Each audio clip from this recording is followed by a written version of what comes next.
बिस्मिल्लाहिर्रहमानिर्रहीम, अस्सलाम वालेकुम। कैपिटल टॉक में खुश आमदेद। नवाज शरीफ साहब की एक सहाफ़ी से मुलाकात और उसके बाद उस सहाफ़ी की तरफ से अपने अखबार में जो उनका इंटरव्यू छापा गया उस पर एक तहलका मच गया है, एक बहुत बड़ा स्कैंडल बन गया है। और आज इसी इंटरव्यू के बारे में नेशनल सिक्योरिटी कौंसिल का इजलास हुआ। नेशनल सिक्योरिटी कौंसिल के इजलास की सदारत वज़ीर आज़म शाहिद खकान अब्बासी ने की और इस इजलास के बाद एक प्रेस रिलीज़ जारी हुआ और इस प्रेस रिलीज़ में ये जो इंटरव्यू है इसके जो मंदरजात हैं उसकी मजम्मत की गई। लेकिन इसके फ़ौरन बाद नवाज शरीफ साहब की मुलाकात हुई वज़ीर आज़म शाहिद खकान अब्बासी साहब के साथ और उन्होंने वज़ीर आज़म हाउस में एक प्रेस कॉन्फ्रेंस की जिसमें उन्होंने ये कहा कि नवाज शरीफ साहब को मिस कोट किया गया है। और उसके बाद आपने देखा कि इमरान खान साहब ने प्रेस कॉन्फ्रेंस की। इमरान खान साहब ने नवाज शरीफ गद्दारी का मुकदमा कायम करने का मुतालबा कर दिया, जबकि नवाज शरीफ साहब ने बुनेर में जलसे से खिताब किया और वहाँ पे उन्होंने कहा है कि एक कमीशन बनाया जाए जो फैसला करे कि कौन गद्दार है और कौन गद्दार नहीं है। तो ये एक इंटरव्यू जो है उसने जो मुल्क की सियासत में इतना बड़ा तूफ़ान बर्पा कर दिया। इस पर बात करने के लिए हमारे साथ मौजूद है मियाँ जवेद लतीफ़ साहब, मुस्लिम लीग नून के रुकन कौमी असम्बली। आज सुबह नवाज शरीफ साहब के साथ भी मौजूद थे जनाब नईमुल हक साहब, पाकिस्तान तहरीक इंसाफ के सीनियर रहनुमा, और lieutenant general retired Amjad Shoaib साहब, दफाई तजिया नगार। मियाँ जवेद लतीफ़ साहब, आप सुबह नवाज शरीफ साहब के साथ मौजूद थे नैब कोर्ट में भी। तो ये जो अब सीक्वेंस ऑफ इवेंट्स है इसको आप देखें कि कल शहबाज शरीफ साहब ने कहा कि इंटरव्यू जो है उसको तोड़ मरोड़ के पेश किया गया है। सुबह नवाज शरीफ साहब ने कहा इंटरव्यू में जो मैंने बातें की हैं वो मैंने सही बातें की हैं, कोई गलत बात नहीं की। उसके बाद नेशनल सिक्योरिटी कौंसिल का इजलास हुआ, उसमें इसकी मजम्मत की गई और फिर वज़ीर आज़म शाहिद खकान अब्बासी साहब कह रहे हैं कि मिस कोट किया गया है। अब हम किसकी बात पे यकीन करें, नवाज शरीफ साहब की बात पे यकीन करें या शाहिद खकान अब्बासी साहब की बात पे यकीन करें? बिस्मिल्लाहिर्रहमानिर्रहीम। हामिद मीर साहब, पहली बात तो यह है कि जो नवाज शरीफ ने कहा वो यकीनन पूरी कौम उसके साथ और मुस्लिम लीग नून उसके साथ खड़ी है। हम ये कहते हैं कि नवाज शरीफ ने कहा क्या।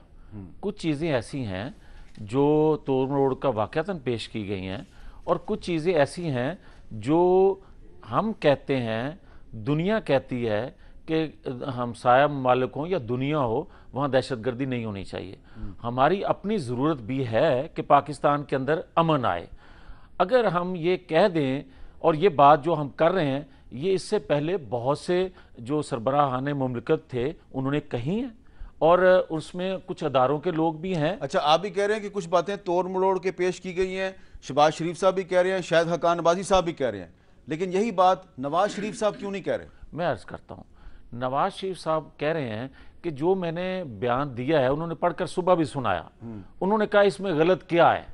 अब अगर आप बता दें कि उसमें गलत क्या था जो उन्होंने पढ़ के सुनाया तो उस पर बात हो जाती है। अच्छा, नईम साहब जरा सुन लें क्या उन्होंने कहा जी। वो जो जिसकी वजह से सारा तनाज़ा खड़ा हुआ उसमें जो अल्फाज थे, अब ये सहाफ़ी लिख रहा है कि he asked what he believes in the reason for his ouster from public office. Mister Sharif did not reply directly but steered the conversation towards foreign policy and national security and said, we have isolated ourselves despite giving sacrifices. Our narrative is not being accepted. Afghanistan's narrative is being accepted, but ours is not. We must look into it. He continued, militant organizations are active, call them non-state actors. Should we allow them to cross the border and kill 150 people in Mumbai? Explain to me, why can't we complete the trial? अच्छा, उसके बाद आगे जा कह रहे हैं, it's absolutely unacceptable.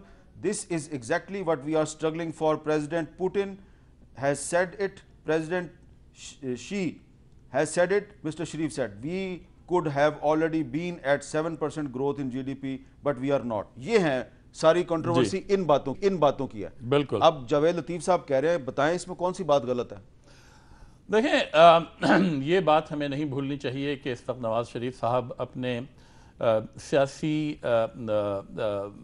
ज़िंदगी की एक आखिरी जंग लड़ रहे हैं और उनकी पूरी कोशिश है कि वो किसी ना किसी तरीके से उनका एक सियासी जो मुस्तक़बिल जो तकरीबन ख़त्म हो चुका है वो बाकी रह जाए।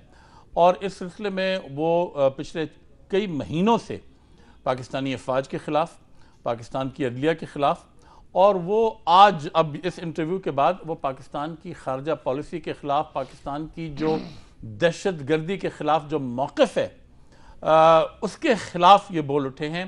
इनके इस बयान और इनके इस इंटरव्यू के बाद हिंदुस्तान का जो दहशत गर्दी के हवाले से मौक़िफ़ है वो और ज़्यादा मुस्तहकम होता चला नज़र आ रहा है।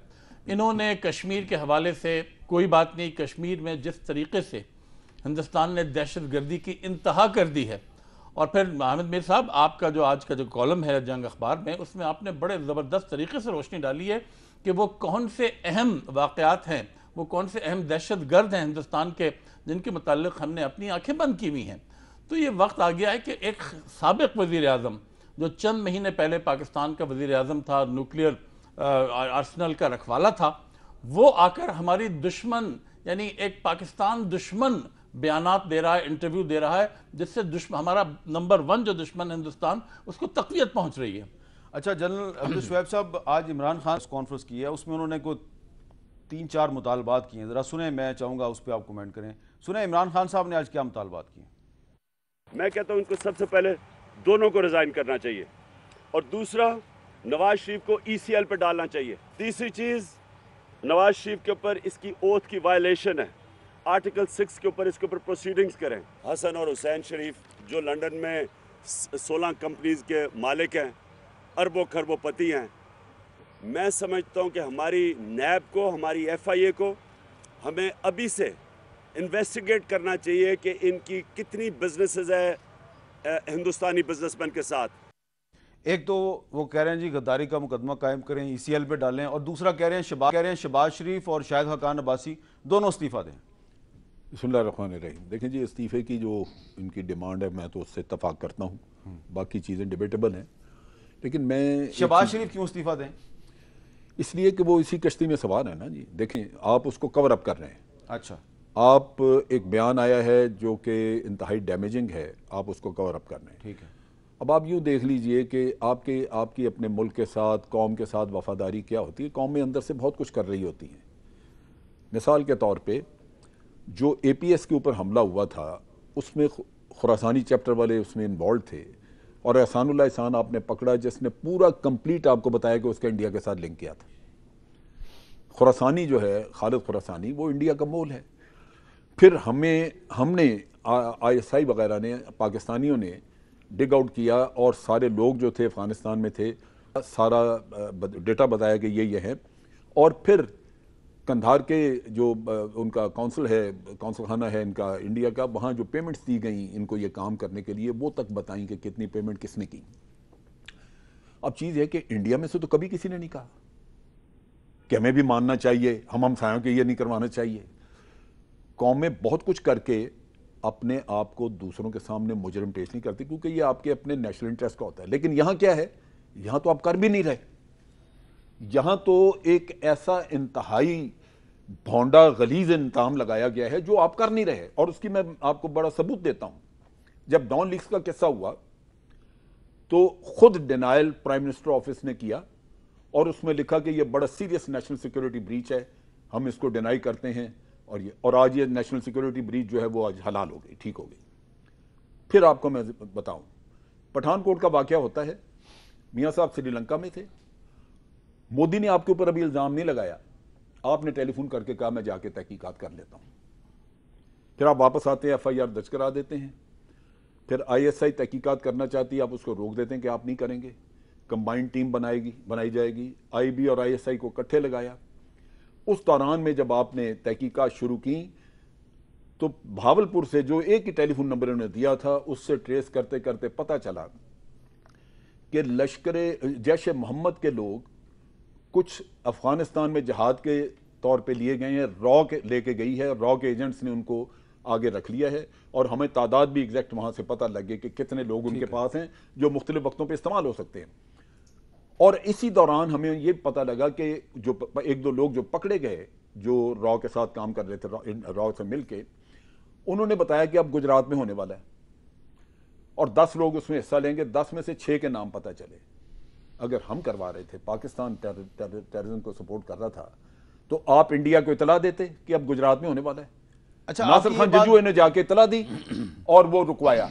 अच्छा, और नासिर रॉ की जंजुआ- इन्वॉल्वमेंट का सबूत तो मीर साहब ये है। नासिर जंजुआ साहब जो है उनको national security adviser Nawaz Sharif ने बनाया ना, मैं वही कह रहा हूं। तो नवाज शरीफ की मर्जी से गए ना वो। हाँ, ये जो इत्तला दी ये डिस्कस करके मियां साहब की परमिशन के साथ हुआ ठीक है, कि उनको इत्तला दी गई कि जी ये आप, क्योंकि ये बताया गया मियां साहब को कि ये मलबा भी पाकिस्तान पे आएगा। ठीक है, हम करवा नहीं रहे, लेकिन अगले दिन हो जाएगा, 5-6 दिन बाद तो कहा जाएगा जी पाकिस्तान ने करवाया है। और ये चीज जो है ये उनकी इजाजत के बाद ये इंडिया को बताई गई और वो हमला रुका। अब अगर रॉ इन्वॉल्व नहीं थी, इंडिया ने वो 10 लोग अगर पकड़े, क्यों नहीं लेके हैं पाकिस्तानी वो भी।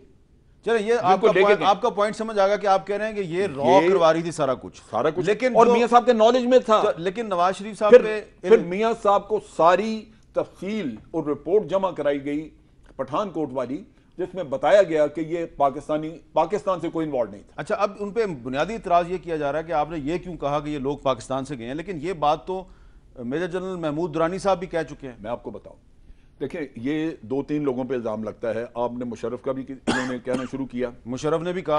अच्छा, मुशर्रफ ने ये नहीं कहा। मुशर्रफ का मैंने पूरा इंटरव्यू निकलवा, क्योंकि अब ये इल्जामात लग रहे थे तो मैंने वो पूरी क्लिप निकलवा के सुनी। उसमें वो रेफरेंस से, कश्मीर के रेफरेंस से बात करता है कि जब आप 2004 से पहले कैंप थे रखे हुए और वहां से ट्रेन करके लोग भेजे जाते थे, फिर अमेरिकनों ने एक एग्रीमेंट करवाया और 2004 जनवरी में वो साइन हुआ कि जी LOC जो ये काम रखी जाएगी और इस पर कुछ नहीं होगा। आपने डंडे मार के ये इतना भोंडा काम मुशर्रफ ने किया कि जिन लोगों को वहां ट्रेनिंग कैंपों में रखा हुआ था उनको डंडा मारी करके वहां से भगाया कि अब आप ये काम नहीं करेंगे। उन्होंने ये समझा कि जी हमने कश्मीरियों के साथ धोखा किया है, हम इनको अकेला छोड़ के अब भाग रहे हैं। उसमें से पंजाबी तालिबान तभी बने और फिर हम उनको भुगतते रहे। ये लेकिन ये महमूद दुरानी साहब जो हैं उन्होंने तो बड़े खुले महमूद दुरानी जो है, देखें मैं एक प्राइवेट सिटीजन हूं, मैं भी ये बयान इस तरह का दे सकता हूं, मुझे आप मजम्मत कर देंगे। अच्छा, जरा सुन लें महमूद दुरानी साहब मुझे के पता अल्फाज। है, मैंने उसने जरा सुन लेते हैं ना महमूद दुरानी साहब के अल्फाज। मैं कहता हूं मैं महमूद दुरानी की 1 दफा नहीं 70 दफा मैं मजम्मत करता हूं। चलें, जरा अगर वो उसके ऊपर मुकदमा बन सकता है तो बनाए, उसको फांसी लगाएं। ठीक है जी, मैं तो पाकिस्तान की बात कर रहा हूं, मुझे मुशर्रफ से या महमूद दुरानी से गर्ज नहीं है। जी जरा सुन लेते अगर हैं। किसी ने पाकिस्तान को नुकसान पहुंचाया है। The terrorist attack in Mumbai carried out by a terrorist group based in Pakistan on 26 November 2008 is a classic trans-border terrorist event. I hate to admit this, but this is true. अगर आप कह रहे हैं कि नवाज शरीफ साहब के खिलाफ कार्रवाई होनी चाहिए तो इनके खिलाफ भी होनी चाहिए। कार्रवाई होनी चाहिए ये तो, और आपको याद होगा कि जब इसने ये बयान दिया है बड़ी मजम्मत हुई, हमने बड़ा डिस्कस किया है यहाँ पे मुख्तलिफ प्रोग्राम्स में। जी जी, लेकिन एक चीज आप ध्यान में रखें कि आप इसको इक्वेट नहीं कर सकते। बिल्कुल ठीक है, 3 टाइम प्राइम मिनिस्टर जो रह चुका है, आप सही कह रहे हैं, और जिसने ये सारी कहानी। हामिद मीर साहब, मेरी गुजारिश होगी जनरल अमजद शुएब साहब से, खुदा के लिए ये गद्दारी के सर्टिफिकेट बांटना बंद करें। मैंने तो बांटा ही नहीं। इमरान खान साहब ने कहा नवाज शरीफ दौरे जदीद का अमीर जाफर है और ये रियासत पाकिस्तान के खिलाफ, रियासत पाकिस्तान लेबल गद्दारी का ही दिया ना, रियासत पाकिस्तान के खिलाफ मोदी की जुबान बोल रहे हैं। आ जाएं, मैं इस पे बात करना चाहता हूं। मैं गुजारिश करूंगा कि जब कोई हाजिर सर्विस जनरल होते हैं उस वक्त उनका जो मौकफ होता है, और जब वो कू करके जो वो आइन तोड़कर चीफ एग्जीक्यूटिव बन जाते हैं, प्रेसिडेंट बन जाते हैं, उस वक्त उनका क्या मौकफ होता है, क्या वो बात करते हैं? मेरा मौकफ क्या था? ये एक सेकंड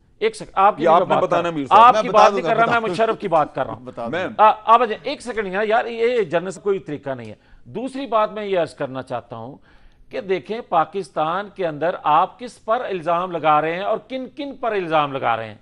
पाकिस्तान में जिस पॉलिटिशियन ने, जिस सिविलियन ने पाकिस्तान के लिए कुछ डिलीवर किया, उसमें मैं बात करता हूं तो कहते हैं कि आज भुट्टो याद आ रहा, भुट्टो ने किया, डॉक्टर कदीर खान ने किया, नवाज शरीफ ने किया, और नवाज शरीफ ने एक दफा नहीं किया। नवाज शरीफ ने 1996 में जब बॉर्डरों के साथ इंडियन फौजें लगी हुई थी, उस वक्त नीला भट्ट के मुकाम पर खड़े होकर हामिद मीर साहब उसने ये कहा कि पाकिस्तान एटमी कुव्वत बन चुका है और ये खिलौना अलमारी में सजाने के लिए नहीं रखा, अपने दिफा के लिए चलाने के लिए ये रखा है। देखें, आप उसको गद्दार कह देते हैं, आप उसको भी गद्दार कह देते हैं जिसने एटमी कुव्वत बना, और उसको भी गद्दार कह देते हैं जिसने सी पैक मंसूबा पाकिस्तान में लेकर आया। और जब वो लेकर आया उस वक्त ये कहा जा रहा था कि इसकी जान को, इसके खानदान को खतरा है। आप पाकिस्तान देखें 1970 में क्या किया, 1970 में भी जो अक्सरियत थी, अवाम के अक्सरियती फैसले को ना मानकर, और आज भी वही बात की जा रही है कि कौम क्या कह रही है, आप उस शख्स को गद्दार कह रहे हैं। नवाज शरीफ क्या रहा है? नवाज शरीफ ये कह रहा है ना कि जो कमीशन, जुडिशियल कमीशन है, उसको मुकम्मल होने दो, नहीं ताकि तो वो एक चीज सामने आ जाए। ये मियां साहब, फिर आज ये नेशनल सिक्योरिटी काउंसिल जो है उसने जो एक बयान जारी किया है, unanimously termed this statement as incorrect and misleading, तो वो तो नवाज शरीफ साहब जो है उसकी स्टेटमेंट को आप ही की हुकूमत की नेशनल सिक्योरिटी काउंसिल ने इनकरेक्ट और मिसलीडिंग करार दे दिया। मैं अर्ज करता हूं ना, देखें बात यह है कि अगर वो बात कह रहे हैं कि कुछ चीजें गलत रिपोर्ट हुई हैं, हाँ, तो हम भी तो ये कह रहे हैं ना। दूसरी बात, जो हिस्सा हमारे खाते में डालते हैं तो हम ये कहते हैं। आप बराए मेहरबानी ये देखें, इसमें कहीं पे ये नहीं लिखा हुआ कि मिस कोट हुआ कहीं। अच्छा, मैं कह रहा हूं ना, चलो मैं अच्छा, आप कह रहे हैं, ठीक है। मैं ये कहता हूं कि अगर जो मुतनाज़ा चीजें हैं जिसको कहा जाता है कि जनाब ये गद्दारी के जुमरे में आती हैं या पाकिस्तान के मफाद में नहीं है, तो भाई उस पर आप एक कमीशन बना लें। हाँ। और बात की जाती है, आज इमरान खान साहब ने एक बात की और अपनी प्रेस कॉन्फ्रेंस में उन्होंने कहा कि जनाब ये इनके साथ एनआरओ हो जाए ना तो ये फौज भी अच्छी है, ये अदलिया भी अच्छी है। मैं हामिद मीर साहब आपकी खिदमत में गुजारिश कर देता हूं कि जिसके साथ एनआरओ होना है ना, दूसरा फ्रीक है ना, फिर वो उसको सामने लाएं। बिल्कुल ठीक। अच्छा, नहीं मुल्क साहब, आज जो इमरान खान साहब ने प्रेस कॉन्फ्रेंस की जिसमें उन्होंने मुतालबा किया है कि नवाज शरीफ साहब के खिलाफ कार्रवाई की जाए और इनका नाम ECL पे डाला जाए, तो उनके साथ बैठे हुए थे मलक गुलाम मुस्तफा खर साहब जिन पर एक जमाने में इल्जाम लगाया गया था कि ये टैंकों पे बैठ के लाहौर आना चाहते हैं, और उन पर भी ये इल्जाम, गद्दारी का इल्जाम उन पर भी लगा रहा है। तो अब मुस्तफा खर के साथ बैठ के वो मुतालबा करेंगे इमरान खान के नवाज शरीफ पे गद्दारी का मुकदमा चलाया जाए। वो आज आए हुए थे और अपने इंतखाबात में हिस्सा ले रहे हैं, वो कौमी असम्बली के उस सिलसिले में मिलने आए थे, तो इमरान खान साहब उनको अपने साथ लेकर आए थे। मगर मुझे इजाज़त दें कि आज जो सबसे ज़्यादा संगीन वाक़या हुआ है वो ये है कि पाकिस्तान की हुकूमत पाकिस्तान की रियासत के बजाय एक ऐसे शख्स के साथ खड़ी हुई है जिसको अदालत ने एक मुजरिम करार दे दिया है और माजूल कर दिया है। मेरा इशारा खाकान अब्बासी साहब के उस बयान की तरफ है जिसमें उन्होंने कहा है कि मैं वज़ीर आज़म की हैसियत से मैं नवाज शरीफ के साथ खड़ा हूँ, और फिर उन्होंने अपने उस बयान की, जिसकी तरफ आपने इशारा किया, नेशनल सिक्योरिटी काउंसिल के बयान की नफ़ी की। पाकिस्तान का एक वज़ीर आज़म, और माफ़ कीजिएगा जिसको मैं कठपुतली वज़ीर आज़म समझता हूँ, उसने आज खुल्लम खुल्ला ऐलान किया है कि पाकिस्तान अहम नहीं है, उसके लिए नवाज शरीफ ज़्यादा अहम है। यही वजह है, और यही वजह उसने कहा, ये उनके बयान है अपने, कि मैं उसके साथ खड़ा हूँ, जबकि वो सुबह कह चुके थे कि उस बयान में उनका एक मौक़िफ़ सामने आ गया था। तो ये इनके इस्तीफ़े का मुतालबा बिल्कुल जायज़ है। मैं समझता हूँ उनको फौरी, तो ये अपने हल्फ की खिलाफ वर्जी के मुर्तकिब हुए हैं। ये पाकिस्तान, अच्छा, हल्फ मेरे सामने है, जो आर्टिकल 91 के तहत जो हल्फ है उसके आखिर में ये कहा गया है that I will not directly or indirectly communicate or reveal to any person any matter which will be brought under my consideration। और एक जगह पे उन्होंने ये कहा कि that I will preserve, protect and defend the Constitution of Islamic Republic of Pakistan। तो आइन की खिलाफवर्जी क्या की है शाहिद खाकान अब्बासी ने? शाहिद खाकान अब्बासी ने ये अपने आइन की खिलाफवर्जी की है कि इन्होंने इन्होंने आइन की, जिसमें नवाज शरीफ की आइन के तहत ही उनको हटाया गया है ना, एक आइन की शर्त के तहत हटाया गया, उन्होंने आइन को रद्द करके आइन को अलग हटाकर उन्होंने नवाज शरीफ साहब की हिमायत का ऐलान किया, खुल्लम खुल्ला पूरी कौम के सामने। यानी कि वो 62(1)(f) को रद्द कर रहे हैं। और पाकिस्तान से जो वफादारी का हल्फ उठाया है, तो पाकिस्तान तो गायब ही हो गया इस पूरी इक्वेशन में से, उसमें सिर्फ नवाज शरीफ ने पाकिस्तान की जगह। मैं गुजारिश कर दूं हामिद मीर साहब, मुझे ये कहने की इजाजत दे दें कि आइन जो तोड़ता है वो गद्दारी का मुर्तकिब नहीं होता है। अच्छा, होता है अगर, तो परवेज मुशर्रफ खुद कहते हैं कि मुझे रिलीफ किन्होंने दिलवाया, किन्होंने मुझे यहाँ भिजवाया। उन्होंने कहा कि राहील शरीफ के जरिए हुकूमत ने दिलवाया कोर्ट को कह के। अच्छा, आज फिर ताकतवर कौन है? एक और चीज मैं बताता हूं, मुझे ये कहने की इजाजत ये भी दे दें कि ये मुझे कहें कि इन्होंने कहा कि जनरल कियानी ने, इमरान खान साहब ने कहा कि जनरल कियानी ने 2013 के इंतखाबात में मुस्लिम लीग की मदद की और उनको जितवाया, तो उसकी तरफ से क्यों JIT नहीं बनी, क्यों कमीशन नहीं बना, क्यों ऐसे प्रेस रिलीज नहीं आए उस अदारे की तरफ से कि अदारा किसी की सपोर्ट करता है? फिर आप ये कहें कि जनरल पाशा की भी बात करें, ये क्या तरीका है कि जो आपको अच्छा लगे वो ठीक है, जो आपको आपके मुफाद में ना हो, फेवर ना करे, वो मगर आपको 5 साल से हुकूमत तो आपकी है। अच्छा, वो आपको कानून का तहफ़्फ़ुज़ करना चाहिए। और एक आखिरी चीज, आखिरी एक और, हामिद मीर साहब इन्होंने एक बात और की थी, मेरे भाई हैं नईमुल हक साहब, इन्होंने कहा खारजा पॉलिसी। मैं ये बिल्कुल जिम्मेदारी से ये बात करता हूं कि बदकिस्मती है कि कभी भी सिविलियन ने दाखिला खारजा पॉलिसी खुद नहीं बनाई, और जब सिविलियन दाखिला खारजा पॉलिसी खुद बनाने में बाख्तियार नहीं है तो फिर जो जिम्मेदार हैं, भुट्टो साहब ने जो चीन के साथ ताल्लुकात बनाए, जो स्टील मिल लगवाई, इधर वाह में वो जो फैक्ट्री लगवा दी असला बनाने की, तो वो किस तरह बना ली थी? फिर उसका जो हाल हुआ, फिर उसको जो हाल हुआ वो भी आपके सामने है। आज नवाज शरीफ ने खारजा दाखिला पॉलिसी के हवाले से अगर आप ये बात करते हैं तो सी पैक जो लेकर आए उसका जो हाल हो रहा है वो भी आपके सामने है। अच्छा जनरल अमजद शुएब साहब, आप वक्फे से पहले कुछ बोलना चाह रहे थे? जी साहब, मैं ये अर्ज़ करना चाह रहा था कि मियाँ साहब ने खारजा और दाखिला पॉलिसी की बात की कि वो आज़ाद नहीं है हुकूमत उसमें बनाने में। मुझे एक या दो कोई ऐसे पॉइंट दे दें जो हुकूमत इम्प्लीमेंट करना चाहती थी खारजा पॉलिसी में और फ़ौज ने नहीं करने दिए, या दो एक पॉइंट ऐसे दे दें जो हुकूमत नहीं करना चाहती थी तो फ़ौज ने करवा दिए। कोई चीज़ मुझे बता दें ना, जिससे मुझे ये पता चल जाए या पूरी कौम को कि ये झूठ खुल ही जाए आज, ये फ्रॉड जो है सारा ये खुल जाए आज कि जी फ़ौज फॉरेन पॉलिसी जो है वो काबू करके बैठी हुई है।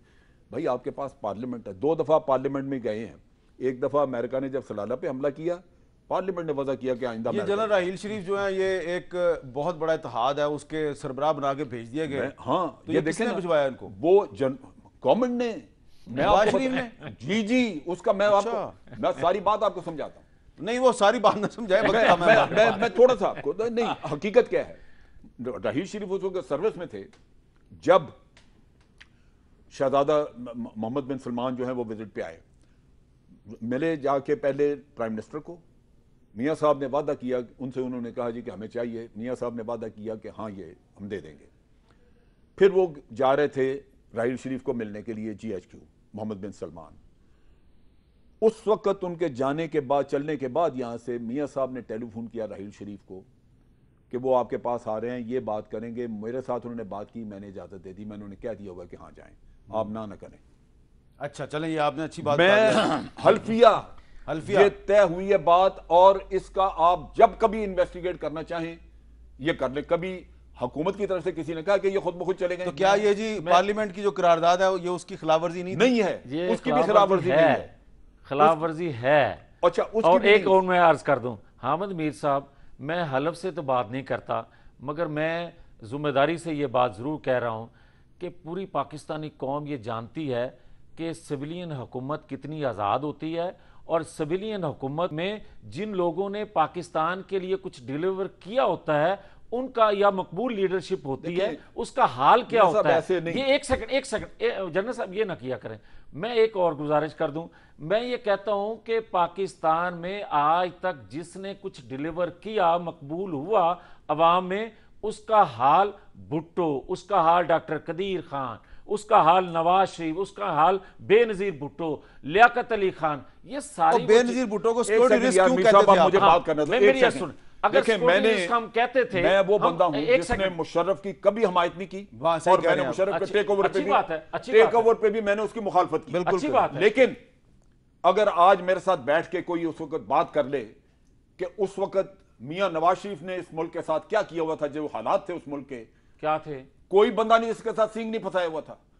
फारूक लगारी की छुट्टी कराई, चीफ ऑफ आर्मी स्टाफ एक की छुट्टी कराई, चीफ जस्टिस के ऊपर हमले किए उसको छुट्टी कराई, पाकिस्तान को उन्होंने राजवाड़ा बनाया हुआ करते हैं, तो आपने नया रास्ता निकाला। अच्छा, अब इसमें दूसरा चीफ ऑफ आर्मी स्टाफ हवा में है, हवा में उसको जहाज इंडिया में उतार दो। ये बात गलत है भाई, ये बात गलत है। आप क्या करते हैं? ये मुल्क आपकी खालाजी का मुल्क नहीं है। और मुशर्रफ 60 रुपए का डॉलर छोड़ के गया, आज हमें 120 का दे रहे हैं। अच्छा, मुशर्रफ जो है पाकिस्तान के अंदर दहशतगर्दी मुशर्रफ छोड़ के गया, पाकिस्तान के अंदर जहादी ज़ियाउत छोड़ के गया, सर्कुलर डेट 1.1 ट्रिलियन का। जनरल साहब नईमुल हक साहब बेड़ा गर्क करके रख दिया, बेड़ा गर्क जिन्होंने किया, आइन तोड़ने वालों ने किया। पकड़ेंगे, सब पकड़े जाएंगे, नईमुल हक साहब पकड़ेंगे, जिसको मर्जी पकड़ ले। मेरा ख्याल है अब आप नईमुल हक साहब को भी इजाजत दें। नईमुल हक साहब, ये जो अब गद्दारी का इल्जाम लगा रहे हैं इमरान खान साहब, तो आपके ख्याल में ये मुनासिब है? कि एक सियासतदान दूसरे सियासतदान को गद्दार करार दे? क्या ये मुनासिब है? देखिए, ये हमारी बदकिस्मती रही है कि पिछले कम से कम 10 साल में तो मैं कहूँगा कि पाकिस्तान में कानून की हुक्मरानी के बजाय हुक्मरानों का कानून नाफिज रहा है, और आज तक है। जैसे कि नज़र आया आज भी खाकान अब्बासी साहब ने जो जिस किस्म की गुफ्तगू की, उससे जाहिर होता है कि उनको कानून या आइन की कोई परवाह नहीं है। और भी इससे पहले जनरल मुशर्रफ भी को भी छोड़ दिया गया, और बेशुमार वाक़यात हैं उन्होंने आइन को तोड़ा, आइन की खिलाफ वर्जी की। हमारे यहाँ जब तक बड़े लोगों पर, बड़े सियासतदानों पर, बड़े लीडरों पर कानून के तहत कार्रवाई नहीं की जाएगी, इस मुल्क का मुस्तकबिल नहीं संवर सकता। मैं समझता हूँ कि चाहे नवाज शरीफ हो, चाहे कोई भी हो, मैं नवाज शरीफ यानी सिर्फ उनकी बात नहीं कर रहा हूँ, जब भी पाकिस्तान के आइन, पाकिस्तान के कवानीन की खिलाफ वर्जी हो, मैं समझता हूँ उसके खिलाफ इक़दामात करने की ज़रूरत है। ये हमारी तारीख के लिए, हमारे मुस्तक़बिल के लिए क्वेश्चन है कि अगर तहरीक-ए-इंसाफ की हुकूमत आती है तो क्या जो परवेज मुशर्रफ साहब के खिलाफ आइन से गद्दारी का मुकदमा चल रहा है, आप उसको पाया तकमील तक पहुंचाएंगे? बिल्कुल पहुंचाना चाहिए। उसकी वजह मेरी रिकमेंडेशन है पाया तकमील तक पहुंचाएं, जाहिद अहमद को साथ लाएं, तमाम जिन्होंने उस वक्त इमरजेंसी का वो ड्राफ्ट बना के तैयार करके उसको दिया, पाकिस्तान जिनको इन्होंने गोद में बिठाया हुआ था, और इस हवाले से सबका ट्रायल होना चाहिए। जनरल साहब बिल्कुल सही कह रहे हैं। इस हवाले से हमारे मुस्तकबिल के लिए ज़रूरी है कि हम तारीख के तमाम मुअम्मे जो हैं वो हल करें, वरना इस कौम का मुस्तकबिल रोशन नहीं हो सकता। हमें पता होना चाहिए बांग्लादेश में क्या हुआ, उसके बाद क्या हुआ, बेशुमार वाक़यात हैं जो जिसमें हमारी तारीख के हवाले से हम खुद कंफ्यूजन में। एबटाबाद कमीशन की रिपोर्ट तो सामने ला नहीं एबटाबाद सकते। कमीशन की रिपोर्ट है, मॉडल टाउन के वाक़यात हैं, डॉन लीफ की रिपोर्ट है, वो अपने महमूद रहमान कमीशन रिपोर्ट है। हर किस्म, चाहे ये हुकूमत हो चाहे पिछली हुकूमत हो। जैसा कि आज शाहिद खाकान अब्बासी साहब ने भी कहा कि नवाज शरीफ साहब का जो एक अंग्रेजी अखबार में इंटरव्यू था वो मिस रिपोर्ट हुआ, मिस कोट किया गया।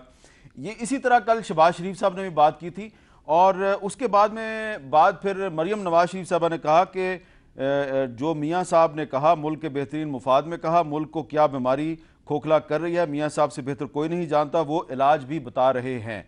और फिर इसके बाद शहबाज शरीफ साहब की ट्वीट आई, there can and shall never be any compromise or any national on any national interest. The report has incorrectly attributed certain remarks to PMLN कायद मियां मोहम्मद नवाज शरीफ। ये वही बात है जो जावेद लतीफ़ साहब भी कह रहे हैं, जो शाहिद खाकान अब्बासी साहब ने भी कही। लेकिन अब ये सवाल यहाँ पे ये पैदा होता है कि ये जो मामला है इससे कहीं मुस्लिम लीग नून जो है उसमें इख्तलाफात बढ़ेंगे या कम होंगे? छोटा सा इसका जवाब दे दें। मैं एक गुजारिश कर दूं, हामिद मीर साहब, कोई इख्तलाफ नहीं है, सबका एक ही मौक़िफ़ है, पूरी जमात नवाज शरीफ के पीछे खड़ी है। हम आज भी कहते हैं, जो शाहिद खाकान अब्बासी ने कहा कि हमारे वज़ीर-ए-आज़म नवाज शरीफ हैं, पूरी मुस्लिम लीग ये कहती है। इसलिए ये कहती है कि जब माइनस नवाज शरीफ की बात की जा रही थी तो किसको क्या इख्तियार था? आज से 4 साल पहले ये कहा जा रहा था कि माइनस नवाज शरीफ हो जाए हुकूमत कबूल है। पहले सबसे पहले करप्शन का इल्ज़ाम लगा, जब वो नहीं बिका और आज तक साबित भी नहीं हो सका, उसके बाद मजहब की आड़ में जो इल्जामात लगाए गए और सच्चे पक्के आशिक रसूल पर लगाए गए, वो भी कौम के सामने। उसके बाद ये तीसरा कार्ड खेला गया और कहा गया $5 अरब इंडिया भेजे मनी लॉन्ड्रिंग के। उस पर नवाज शरीफ कह रहे हैं ना कि कमीशन बना दो भाई। अच्छा, और जो फैसला चौथी बात आखिरी जो आप सवाल कर रहे हैं, अब आज ये जो कुछ कहा जा रहा है, मैं हामिद मीर साहब, आप पाकिस्तानी हैं, एक हुब्बुल वतन हैं, आप आशिक रसूल भी हैं, मैं आपकी खिदमत में ये गुजारिश करूंगा, खुदा के लिए इस पाकिस्तानी कौम पर ये कह दें कि हालत पर रहम करें, इस पाकिस्तान को चलने दें। अच्छा, ये जो कुछ हो रहा है ये पाकिस्तान को रोकने के लिए नहीं हो रहा। मियां साहब शायद इस बात से वाकिफ नहीं है कि आज पाकिस्तान टेलीविजन ने वजीर आजम की प्रेस कॉन्फ्रेंस का कंप्लीट ब्लैकआउट किया, सेंसर किया, कंप्लीट सेंसर किया। और मुस्लिम लीग नून जो है वो दूसरों को कहती है जी कि हमारी तकरीरें सेंसर होती हैं। आज अपने ही वजीर आजम की तकरीर सेंसर कर दी पीटीवी ने। वजीर आजम क्यों की, उसकी वजूहात मियाँ साहब आप बेहतर जानते हैं, जनरल साहब जानते होंगे। देखिए, ये जो इस वक्त पाकिस्तान एक बहुत ही संगीन सूरत हाल से गुजर रहा है, और एक मौजूद जिस पर हमने बात नहीं की, ना वक्त है, वो पाकिस्तान की मईशत को इन्होंने जिस तरीके से तबाह किया। नवाज शरीफ साहब का एक एजेंडा रहा है शुरू ही से, और उस एजेंडे के तहत उन्होंने मगरिब की तरफ काफ़ी उनका झुकाव नज़र आया। कई दफ़ा हमेशा से वो 4 जुलाई को क्लिंटन के पास पहुंच गए थे, आपको याद होगा, कारगिल के हवाले से उन्होंने गुफ्तगू की। हिंदुस्तान से जिस तरीके से उन्होंने अपने ज़ाती ताल्लुकात बनाए, और उनके साथ हमने क्यों डिमांड की है कि उनके जो साहबजादे लंदन में बिजनेस कर रहे हैं उनके हिंदुस्तान से क्या बिजनेस के ताल्लुकात हैं, इस पर तहकीकात होनी चाहिए। कई चीजें हैं जिन पर अभी तक पर्दा डला हुआ है। नवाज शरीफ साहब ने नेमुल हक माजरत से जी नेमुल हक साहब, आपके इल्म में ये बात होनी चाहिए, मैं करना नहीं चाहता था कि कारगिल पर पर्दा किसने डाला? नवाज शरीफ ने डाला। बहुत सी चीजें हैं जो कही जा सकती हैं मगर कौमी मफाद में नहीं की जा रही। अच्छा, अभी एक हमारी साथी है नसीम जहरा साहबा, उनकी किताब आ रही है, वैसे कारगिल पे पता चल जाएगा किसने कहां पे पर्दा डाला। अमजद शुएब साहब, ये तो आप माने कि चेयरमैन नैब्स ने जो एक प्रेस रिलीज जारी किया और नवाज शरीफ साहब के बारे में कहा कि हम तहकीकात कर रहे हैं कि $4 अरब से ज़्यादा रकम इन्होंने मनी लॉन्ड्रिंग के जरिए इंडिया भिजवाई है, इतना तो पाकिस्तान का बजट नहीं है, $4 अरब। तो ये तो गलत किया ना काम उन्होंने। देखिए, मैं बिल्कुल आपसे इत्तफाक करता हूँ। मेरी अपनी सोच हमेशा ये रही है कि ख़ास तौर पे इस केस में मैंने कई दफ़ा कहा है कि चेयरमैन नैब को ये प्रेस रिलीज़ नहीं देनी चाहिए थी जब तक कि उसके पास को वाज़े शक्ल नज़र ना। तो दो एक स्टेप तहकीकात के आप करते, फिर आपको कुछ नज़र आता कि वाकई कुछ है, तो फिर आप बेशक प्रेस रिलीज़ दें। लेकिन मैं इसकी मुखालफत करता हूँ, जो भी प्रेस रिलीज़ दी थी ये ज़्यादती की है। ये मियाँ नवाज शरीफ हो या कोई भी हो, उसके ऊपर इतना बड़ा यूँ इल्ज़ाम लगा दें आप प्रीमेच्योरली, वो लाजमन एक ज़्यादती है और मैंने इसकी मजम्मत मैंने की है। मैंने बल्कि एक आध प्रोग्राम में कहा भी कि चेयरमैन नैब को माफ़ी मांगनी चाहिए, क्योंकि ये चीज़ कम अज़ कम मेरा ख्याल है कि ये प्रीमेच्योरली उसने इशू करके एक बिला वजह के इशू पैदा किया। जवेल साहब, इस पे तो आप शुक्रिया अदा करें ना। नहीं, मेरी मैं अच्छी बात है, मैं चाहता हूं कि अब तलकात बेहतर हो। साहब नहीं, आपको तजर्बा है। मैंने कभी ऐसी बात नहीं की, क्योंकि मेरा ताल्लुक किसी पार्टी से नहीं है, किसी और चीज से नहीं है। कोई मैं आर्मी के खिलाफ भी उस वक्त बात कर देता हूं जब मैं समझता हूं कि ये ठीक नहीं कर रहे। और आपने परवेज मुशर्रफ वाला तो आपको पूरा इल्म है कि मैंने कभी भी इस आदमी को माफ नहीं किया इन चीजों पे। अच्छा, अब मैं एक चीज बात करूं। देखिए, हम रोज बात करते हैं आइन टूटने की, मुशर्रफ ने तोड़ा फलान, बहुत गलत काम किया, सजाएं दें, लेकिन क्या आइन आपको इजाजत देता है कि आप मुल्क के अदारे बर्बाद करें? नहीं। क्या आइन आपको इजाजत देता है कि आप अल्ले तल्ले 80 साल के बाबे पकड़ के लाके फॉरेन ऑफिस में उठा दें? आपको इजाजत देता है कि आप 92 साल का बंदा महातिर मोहम्मद मलेशिया का प्राइम मिनिस्टर बन गया? मेरी बात सुने, आपको आइन इजाजत देता है? आपने अपना पीटीवी, पैमरा, SECP, आपने अपने bank, State Bank, National Bank, NAB, कोई अदारा नहीं आपने छोड़ा, FIA नहीं छोड़ी। अच्छा, ये बताएं जी, जिसमें आपने अल्ले तल्ले भर्ती करके बर्बाद किया। लेकिन आज पीटीवी ने नॉन क्वालिफाइड वजीर आजम शाहिद हकान अब्बासी की प्रेस कॉन्फ्रेंस को ब्लैकआउट क्यों किया? मैं एक और अर्ज कर दूं, इनका जवाब मैं देना। अच्छा, मैं कहता हूं कि जनरल साहब, बड़ी माजरत से कि मैंने जो कहा था ना, खारजा पॉलिसी, दाखिला पॉलिसी, अफगानिस्तान में 2 वार हुई और दोनों पाकिस्तान के मफाद में हमने फैसले नहीं किए और दोनों अदवार में जर्नैल वक्त के हुक्मरान थे। तो आज की बात इकट्ठे करते हैं और आज तक हम वो भुगत रहे हैं पाकिस्तान के अंदर। थोड़ा सा हिस्ट्री को करेक्ट कर लें। हाँ, हिस्ट्री को करेक्ट कर लेते हैं जरा। गुलबुद्दीन हिकमतयार, अहमद शाह मसूद, बुरहानुद्दीन रब्बानी, इन सब लोगों को पाकिस्तान जुल्फकार अली भुट्टो साहब लेके आए थे 1975 में, जब general Naseerullah Babar frontier constabulary के आईजी थे। ठीक है। और इनके साथ नवाज शरीफ नेगोशिएट किया करते। नहीं, सारे मियां नवाज शरीफ नेगोशिएट किया करते थे अफगानिस्तान में जियाउल हक के दौर में। वो ठीक, जहादी दुनिया से किसने इकट्ठे किए? वो ठीक है, और उसके बाद CIA ने इकट्ठे किए थे, उसका भी नाम ले लिया करें कभी-कभी। मियां साहब हिस्सा थे सेटअप का, इसीलिए तो मैं कहता हूं कि दुनिया में इस्तेमाल करती अच्छा, रही है। अब आखिरी बात, नईमुल हक साहब, ये जो जनरल अमजद शुएब साहब ने कहा है कि जो चेयरमैन नैब हैं उसको माफी मांगनी चाहिए नवाज शरीफ साहब से, तायद करेंगे आप? देखिए, मैं समझता हूँ ये नैब से बहुत बड़ी गलती हुई। वो $4.9 बिलियन का को मैंने भी वर्ल्ड बैंक की रिपोर्ट पी और मैंने 40 साल बैंकिंग भी की है। उसका कोई यानी ना सुराग मिला, ना कोई हकीकत पे मबनी था वो। और यकीनी तौर पर ये जो नैब से जो बड़ी गलती हुई, मगर उन्होंने किसी किस्म की एक अपॉलॉजी तो टेंडर की है मेरे ख्याल है, जहाँ तक मेरे नहीं की उन्होंने कुछ अल्फाज मगर करनी चाहिए थी, क्योंकि ये एक बहुत बड़ा इल्ज़ाम था जिसका कोई सबूत नहीं था। और वक्त के प्राइम मिनिस्टर पर, साबका प्राइम मिनिस्टर, अगर ये कहा जाता है कि कह कौन रहा है, तो फिर जिस पे इल्जाम लग रहा है वो भी तो देख लें। वैसे फायदा तो बहुत पूछा है। चेयरमैन नैब ने एक झूठा इल्जाम लगा के आपको दुनिया में जो रसवाई हुई, रियासत की रसवाई हुई है। बिल्कुल ठीक, बहुत बहुत शुक्रिया जवेद लतीफ साहब, नईमुल हक साहब और अमजद शुएब साहब, तीनों का बहुत बहुत शुक्रिया। आखिरी बात, शहबाज शरीफ साहब ने भी कहा कि नवाज शरीफ साहब का इंटरव्यू जो है मिस रिपोर्ट हुआ है। शाहिद हकान अब्बासी साहब ने भी ये बात की है, जवेद लतीफ साहब भी ये बात कर रहे हैं। लेकिन आप इस राय से इख्तलाफ नहीं करेंगे कि जब तक नवाज शरीफ साहब खुद अपनी ज़ुबान से ये नहीं कहते कि उनको मिस कोट या मिस रिपोर्ट किया गया है, तो जो पाकिस्तान का आम शहरी है शायद वो शाहिद हक्कान अब्बासी साहब की और शहबाज शरीफ साहब की बात पे यकीन नहीं करेगा। इजाज़त दीजिए, अल्लाह हाफ़िज़।